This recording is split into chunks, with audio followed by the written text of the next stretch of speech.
এবার কড়াইতে বেগুনগুলো ছেড়ে দেবে, লাল লাল করে বেগুনগুলো ভেজে নেবো।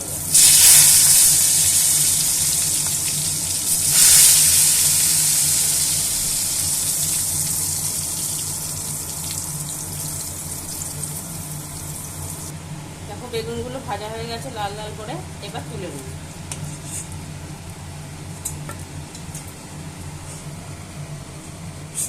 বেগুনগুলো তুলে নিচ্ছি।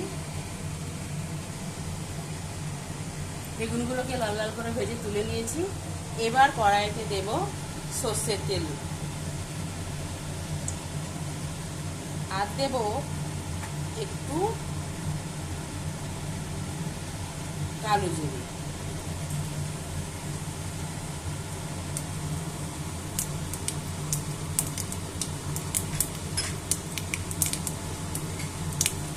এবার যে সর্ষেটা বেটে রেখেছিলাম সেই সর্ষে বাটাটা দিয়ে দেব।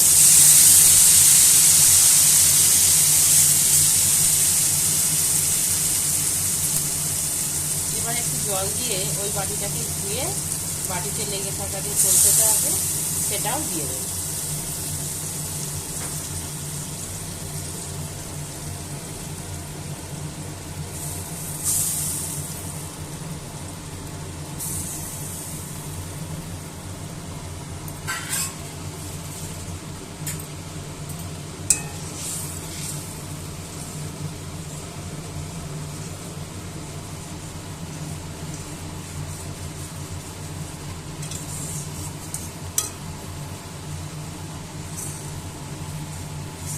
এবার দেব একটু হলুদ গুঁড়ো,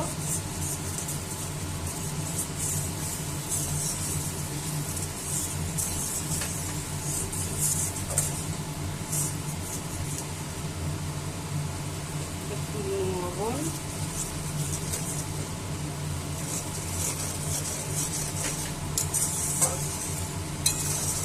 আর দেব অল্প একটু চিনি দিয়ে মশলাটা একটু কষাবো। কষা হয়ে গেলে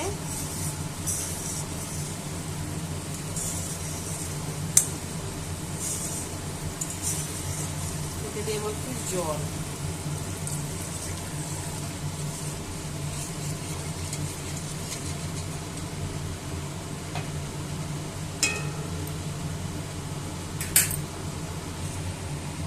গ্রেভিটা ফুটে গেছে, এবার ওর মধ্যে মাছগুলোকে একটা একটা করে ছেড়ে দেব।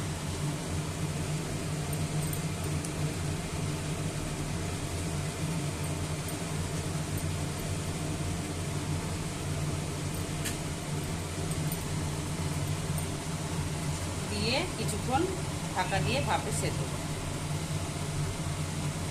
ঝোলটা ফুটে যাচ্ছে,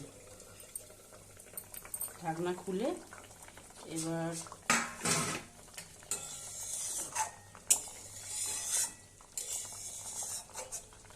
ঝোলটা ঘুরে গেছে, সুন্দর একটা গন্ধ বেরিয়েছে।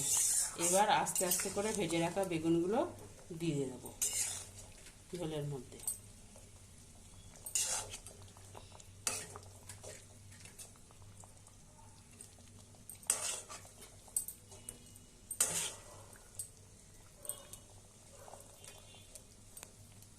বেগুনগুলো দিয়ে আবার 2 মিনিট মতো ঢাকা দিয়ে রেখে দেবো লো ফ্লেমে।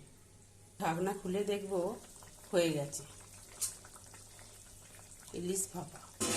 এবার একটু সর্ষের তেল ছড়িয়ে আর নামিয়ে নেব।